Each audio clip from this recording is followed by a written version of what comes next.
2023-এর তুলনায় 2024-এ ইলেকট্রিক স্কুটারের বাজার অনেকই বুস্ট করে গেছে। আর 2025-এ ইলেকট্রিক স্কুটারের বাজার পুরো তাবাহি মেচে যাবে। আর হন্ডা কোম্পানিও হন্ডা অ্যাক্টিভা ইলেকট্রিক স্কুটারের উপর কাজ করা শুরু করে দিয়েছে। হন্ডা কোম্পানিও হন্ডার এই অ্যাক্টিভা ইলেকট্রিক স্কুটারটির লঞ্চিং ডেটও ঘোষণা করে দিয়েছে। আপনারা যদি একটি বিশ্বাসযোগ্য স্কুটার চান এবং 10 বছরের জন্য নো টেনশন আর চার্জিংয়ের ঝামেলা ছাড়াই আপনি যদি একটি ইলেকট্রিক স্কুটার নিতে চান, তাহলে এই ভিডিওটি আপনার জন্য অনেকই মূল্যবান। তো হ্যালো ভাই, welcome back to my YouTube channel. আমি হলাম উজ্জ্বল। তোমরা যদি চ্যানেলে নতুন হয়ে থাকো তো চ্যানেলটিকে অবশ্যই সাবস্ক্রাইব করে বেল আইকনকে প্রেস করে দেবে, কেননা এই চ্যানেলে তোমরা বাংলা ভাষায় সম্পূর্ণ বাইকের বিষয়ে সমস্ত কিছু আপডেট প্রথমেই পেয়ে যাবে। তো বন্ধুরা, প্রথমেই কথা বলা যাক এই স্কুটারটির লঞ্চিং ডেটের বিষয়ে। 2025-এর মার্চ মাসে হন্ডা কোম্পানি এই ইলেকট্রিক স্কুটারটাকে লঞ্চ করতে চলেছে।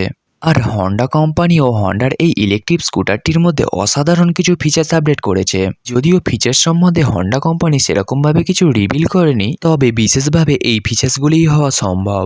এর মধ্যে কিছু বিশেষযোগ্য ফিচার্স হলো, প্রথমে কথা বলা যাক এই স্কুটারটির মোটরের বিষয়। Electric motor with automatic transmission system আপনি দেখতে পাবেন। ব্যাটারি ক্যাপাসিটির কথা বলা যাক 5.5 কেডব্লিউপি লিথিয়াম আয়ন ব্যাটারির সঙ্গে দেখতে পাবেন। এই স্কুটারটির সর্বোচ্চ রেঞ্জ হচ্ছে 109 কিমি আর টপ স্পিড হচ্ছে 85 কিমি পার হাওয়ারে। স্কুটারটিতে টোটালি লাইট ক্যাপাসিটি এলইডি লাইটের পুরো ফিচার্স দেওয়া হয়েছে। আর ব্রেকিং সিস্টেমের কথা বলা যায়, হন্ডা কোম্পানি এই স্কুটারটির ব্রেকিং সিস্টেমে টোটালি সিবিএসসি ব্রেকিং সিস্টেমের ফিচার্স দিয়েছে। তো ভাই, এই ছিল এই স্কুটারটির টোটাল ফিচার্স আপডেট। আর অনরোড প্রাইসের কথা বলা যাক, এই স্কুটারটির অনরোড প্রাইস সাধারণত 1,30,000 রুপিস হতে পারে।